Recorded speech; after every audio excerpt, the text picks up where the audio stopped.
Hello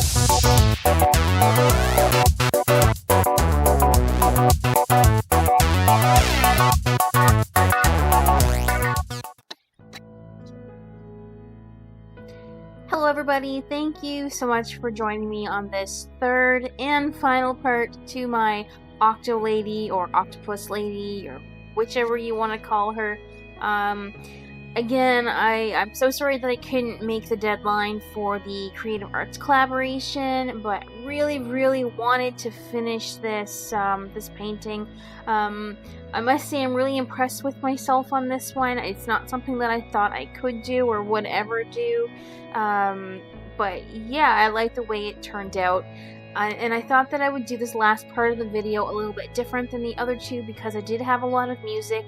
In the other videos, I didn't really explain what I was doing much.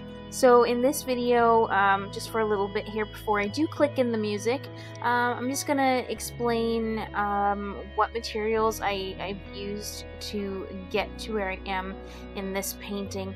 So the paper that I'm using is 140-pound Strathmore watercolor paper.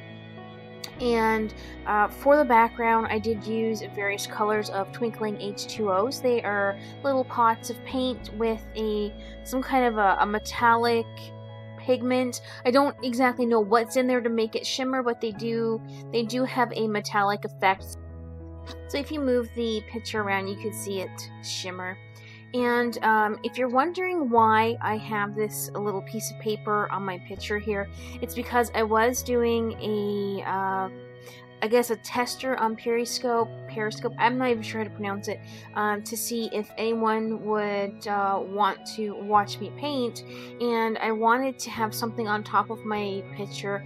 I've been told that it's a good thing to have some form of watermark on your paintings because even though it is a video, people can take screenshots and they can unfortunately steal your artwork, and I didn't really want that to happen, so that's why I do have the paper across the painting, and I probably will do this from now on in my videos.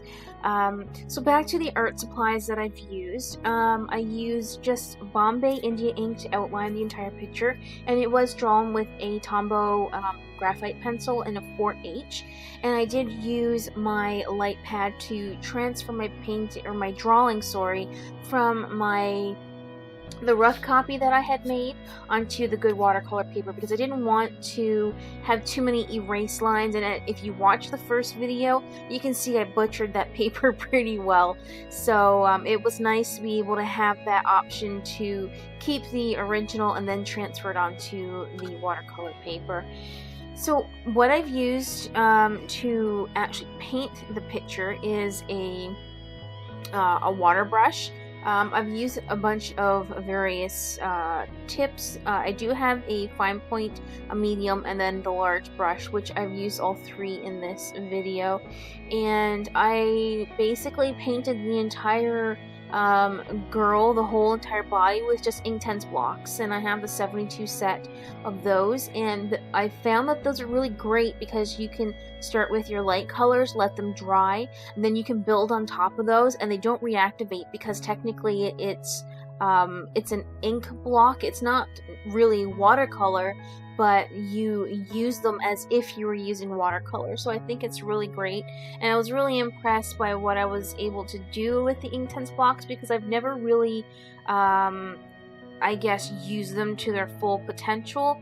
I guess that's the only way that I can describe it. But at the end of the video, I basically just used some white, I believe it's a white Uniball pigment pen. I used that to put a little bit of detail around the eyes and on the lips and down along the, I guess the, what do you call them? The scales on the chest area, just to highlight that some to offset it from the rest of the body. I didn't want it to blend into the body because it's kind of almost like a bra type thing on her boob area there.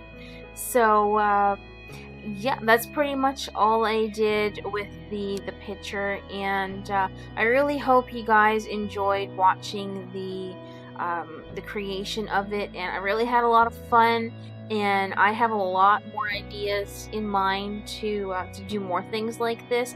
I don't know if I'll keep combining animals and my girls or sea creatures and my girls, but I do have a lot of different ideas that I want to do, and I think I'm leaning more in towards illustration type paintings rather than acrylics.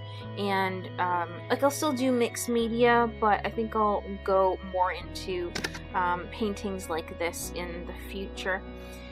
So I really don't have anything else to say other than thanks so much for watching, and thank you for your patience for me to get these videos up. And I guess one other thing I could say is the amount of time that it did take me to paint this picture. I did do it over the course of, I believe it was 6 days, and I worked on it about 2 to 3 hours per day.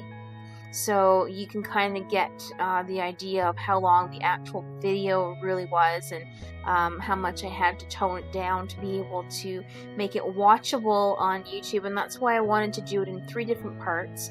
Originally I was only going to do it in 2, but then I found that it was getting quite long still, so I decided to break it up in 3, as you've seen. So I guess that's it for me for today for talking, and I'm just going to add in some music here for the rest of the video. Again, I really hope you enjoyed it, and if you did, go ahead and hit that like button to let me know that you did. Leave some comments on the bottom, or let me know if you would have done something different. Maybe give me some ideas of things that you would like to see in my future videos. And if you haven't done so already, go ahead and hit that subscribe button, and come back and see future videos that I post, which I usually post an Art Challenge Wednesdays video every Wednesday, hopefully that I can, and I usually post a video on Saturdays as well, and sometimes in between, depending on what time I have during the week to get a 3rd video up, because I do have a vlog channel as well. So if you're also interested in my daily life, you can also head over to my vlog channel and check that out. And again, thanks so much for watching, and I'll see you in my next video. Bye for now.